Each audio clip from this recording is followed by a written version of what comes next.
Perturbações espirituais, capítulo 4. Os desafios prosseguem. Utilizando-se do momento feliz no qual o amor vencera o ódio, abriu espaço para futuras transformações no sofrido perseguidor. O venerável Dr. Bezerra dirigiu-nos a palavra jovial e elucidou-nos.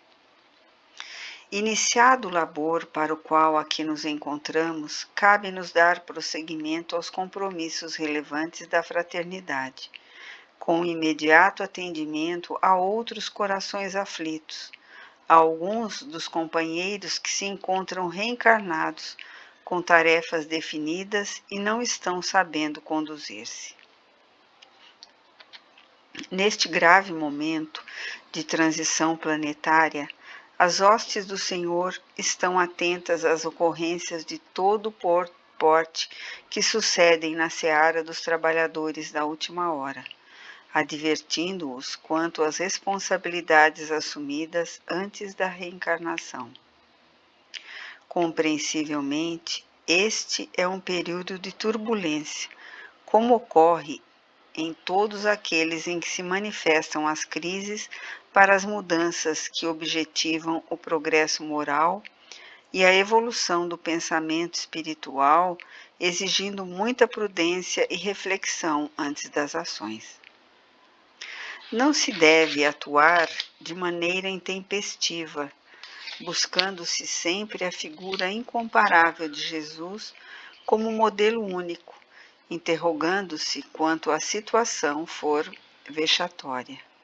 Que faria o mestre nesse momento? Como agiria? Ungir-se de humildade e de compreensão pelo outro, o seu próximo, proceder-se de maneira edificante, sem permitir-se que as paixões do ego, a presunção e o despotismo assumam o comando.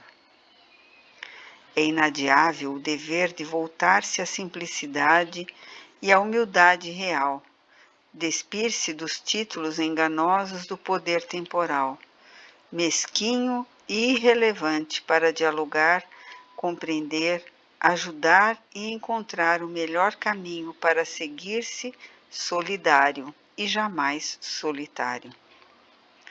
Ao mesmo tempo, conscientizar-se da própria fragilidade ante as circunstâncias tentadoras de todo porte, tanto aquelas que se referem à libido em suas variadas expressões, como aquelas outras que impulsionam ao domínio dos outros a falsa superioridade, a aparente invulnerabilidade diante dos fenômenos atraentes e perturbadores.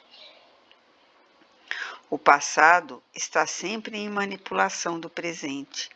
Desse modo, é indispensável agir-se com equilíbrio hoje para que o futuro seja de renovação e de harmonia íntima.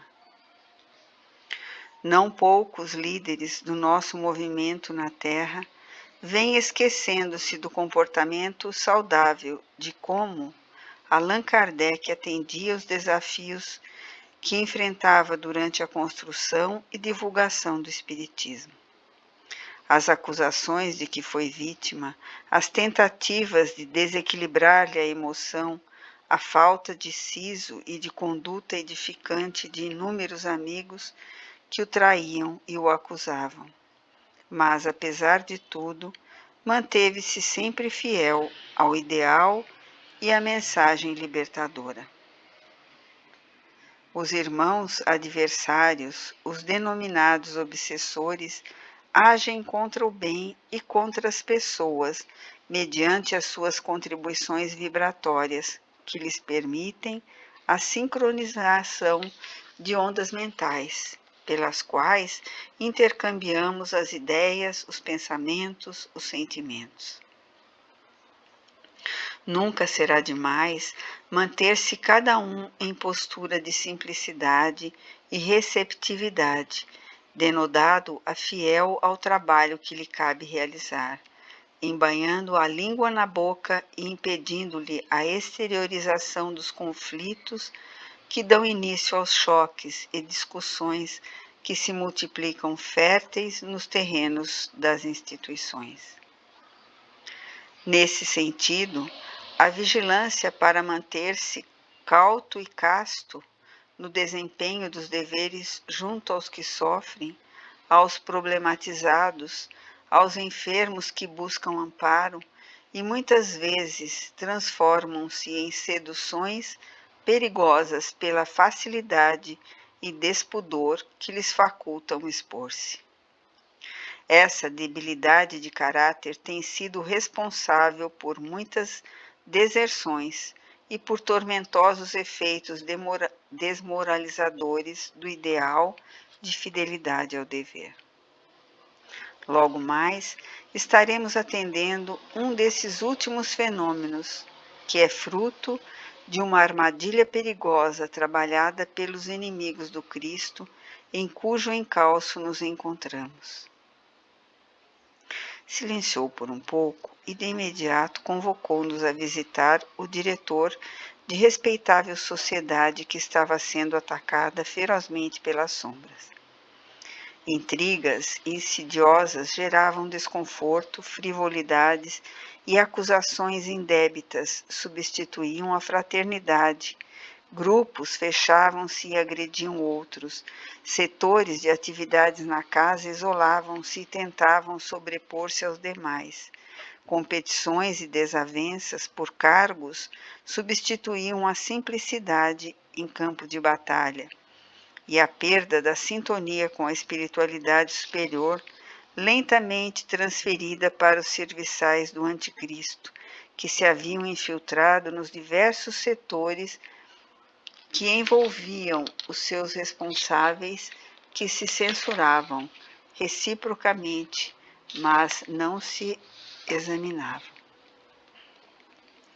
Volitamos até um apartamento luxuoso num belo edifício, no qual residia o presidente da sociedade agredida.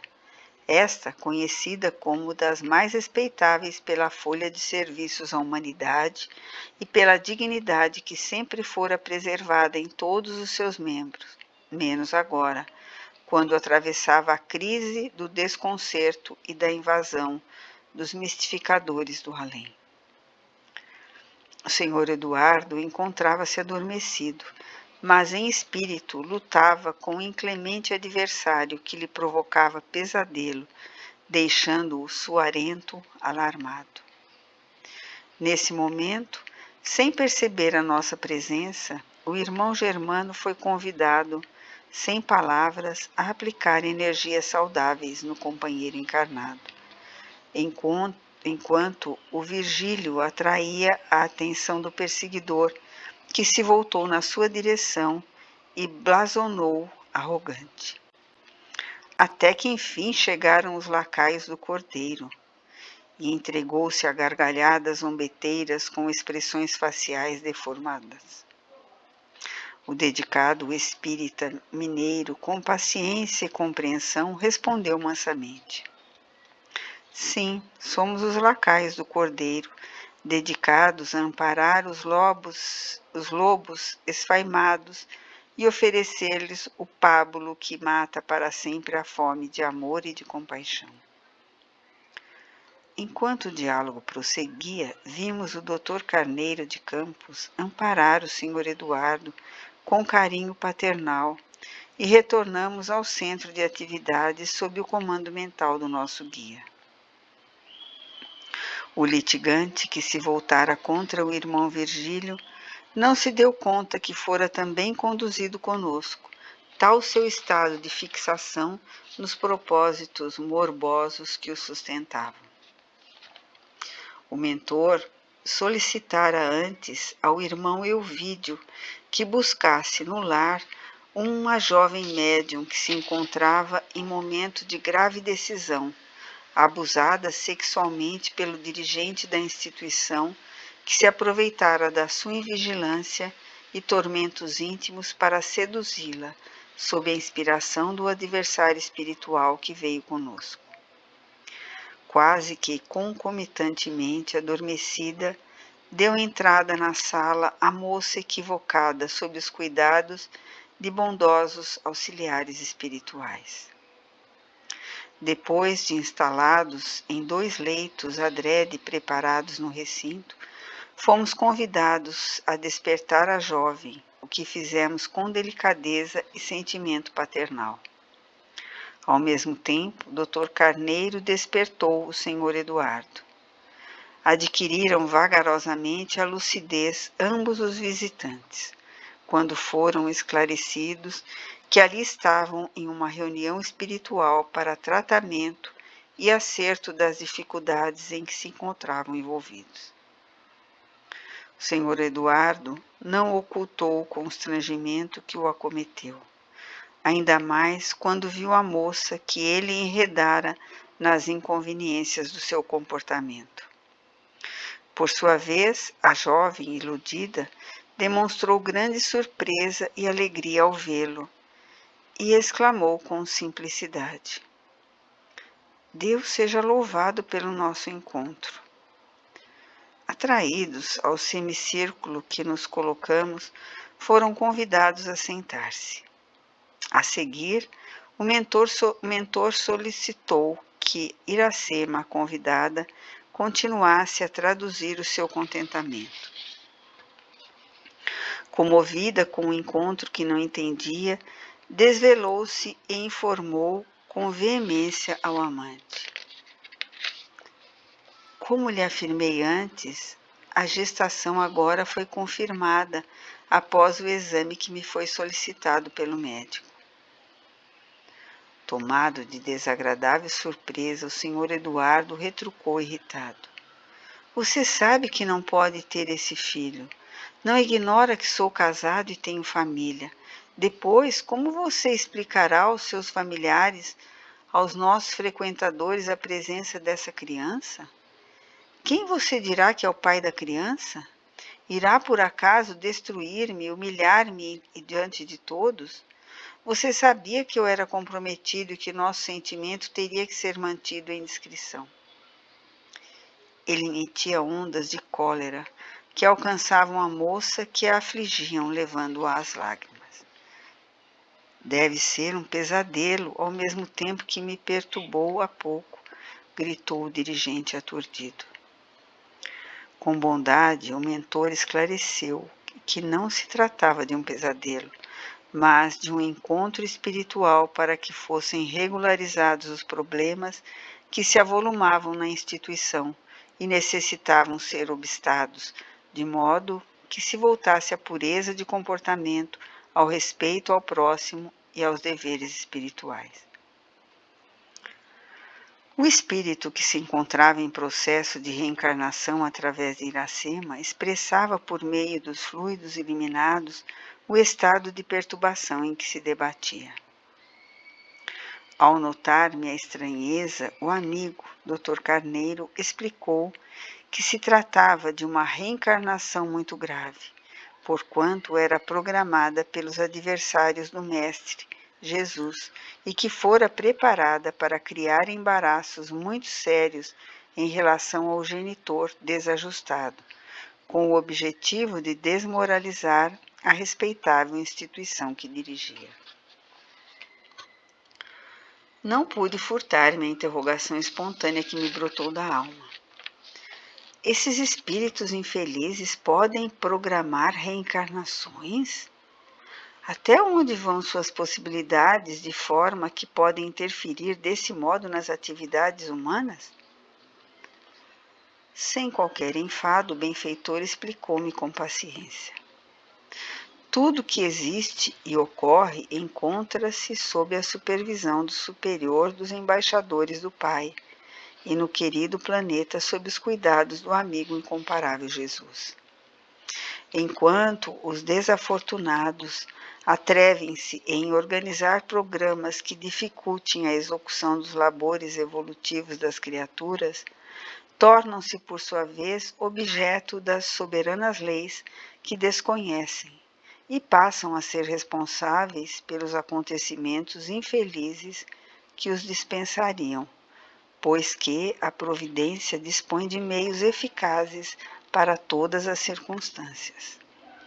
Atrevidos e ambiciosos, acreditam-se possuidor de forças e de recursos para programarem reencarnações perniciosas, de interromper-se em projetos relevantes, em edificações de alto porte, com propósitos infelizes de destruição a longo prazo.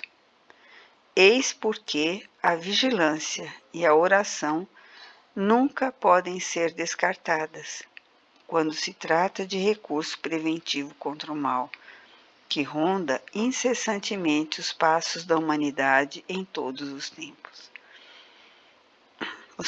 O primeiro passo eles conseguiram com êxito, ao utilizar-se da debilidade moral do irmão Eduardo, que, portador de sexo viciado, em vez de amparar a necessitada que lhe buscou auxílio espiritual, complicou-lhe a existência com o tormento da sua sedução, sob o controle dos inimigos dele próprio e da sociedade que dirige. O sexo, na atualidade terrestre, como em todos os tempos passados, guardadas as proporções, tem sido rampa de descida moral lamentável que complicou muitas existências. Nesse sentido, vemos a naturalidade com que muitos aficionados das paixões inferiores acreditam-lhe consideração, sempre em defesa dos direitos de exercer-se a função sexual conforme se apresente, mesmo que em violência contra as leis de equilíbrio, de renovação moral e espiritual dos seres humanos. Pude observar que o senhor Eduardo encontrava-se enleado em fluidos muito grosseiros, defluentes dos pensamentos em desalinho no cotidiano e na conduta desenfreada que se permitia.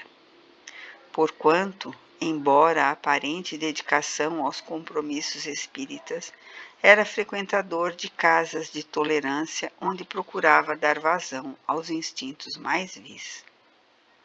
O matrimônio que deveria respeitar e a paternidade que lhe cabia dignificar já não mereciam qualquer consideração, o que explodia em problemas domésticos, brigas contínuas com a esposa, que lhe notava conduta vulgar e já não suportava dissimular os problemas domésticos.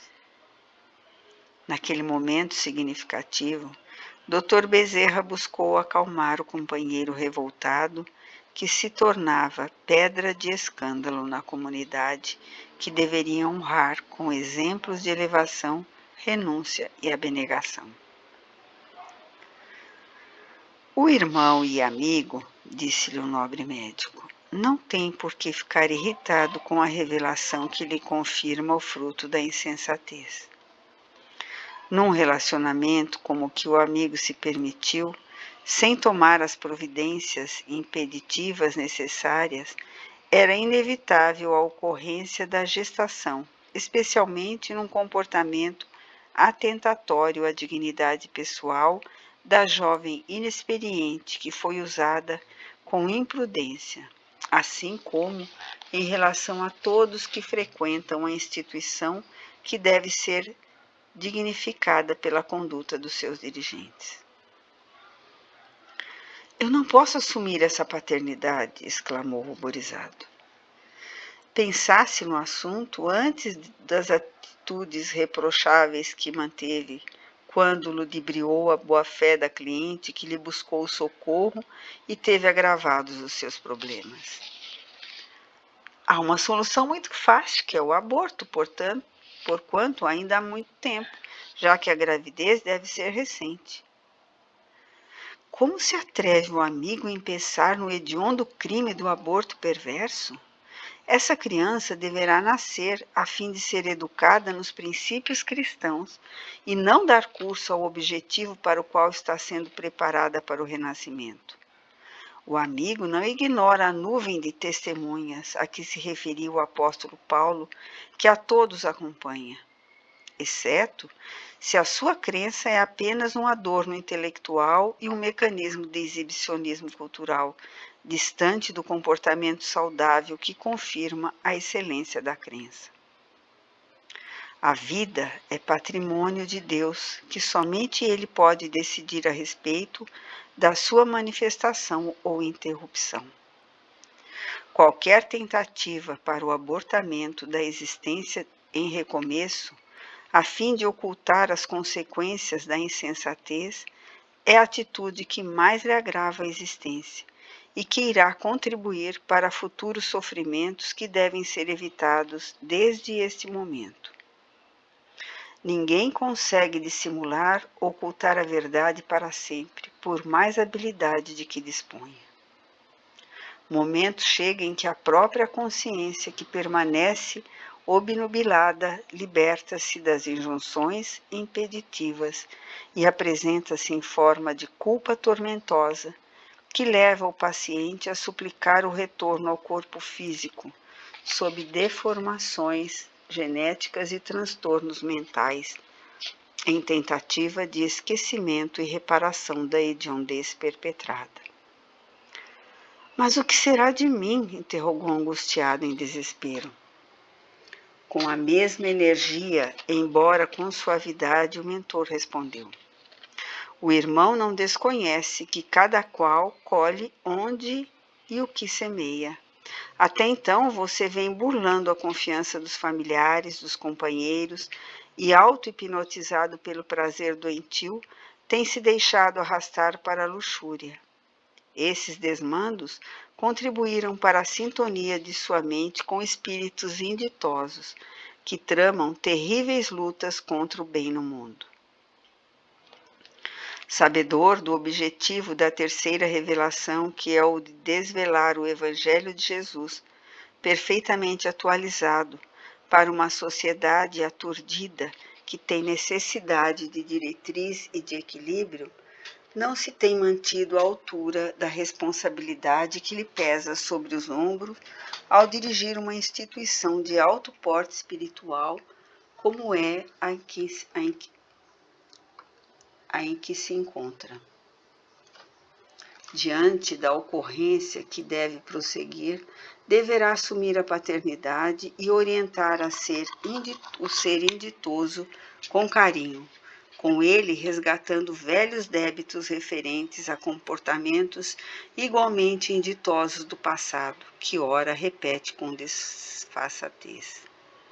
Certamente ocorrerá um escândalo muito ao gosto dos desvarios atuais, mas lembrando-se da recomendação de Jesus à mulher surpreendida em adultério, quando lhe propôs que a partir daquele momento não voltasse a comprometer-se mais. Isso irá abalar a convicção de muitos frequentadores e criar interminos embaraços entre os demais diretores da casa. Minha mulher e filhos, que já vivem aflitos, ficarão profundamente marcados pelo desgosto do pai leviano. Sem dúvida, mas a verdade, que sempre triunfa, será o aval da sua recuperação.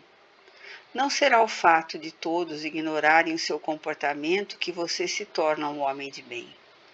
Como afirma, os familiares dão-se conta dos seus tormentos e sofrem com isso, embora mantenham o respeito que o amigo já não merece. O conhecimento espírita é libertador e não se submete a vexames de tal monta, tendo em vista proteger o indivíduo em prejuízo da sociedade. Você tem convivido com os desencarnados, conhece-lhes a existência pós-mortem e sabe que o intercâmbio entre as duas esferas da vida é frequente, normal e vigoroso. Não se poderia permitir a conduta dupla, a do homem de boa aparência na instituição, que vem maculando com os deslates praticados, e a do escravo do sexo em desalinho. A disciplina, em todos os sentidos, é a melhor diretriz para uma vida saudável, especialmente no que diz respeito à conduta moral. O prazer que aparentemente proporciona alegria é ópio, cujo efeito logo passa, exigindo dose sempre mais vigorosa depois. Nesse momento, vimos o irmão Ovídio acercar-se do enfermo moral e começar a aplicar-lhe passes, enquanto ele, tomado de verdadeira fúria, num surto inesperado, passou a debater-se e a gritar, ao conscientizar-se da dimensão do equívoco que se permitira. A aplicação das energias bem dirigidas acalmou-o a pouco e pouco, até que, vencido pelos fluidos saudáveis, adormeceu e foi removido.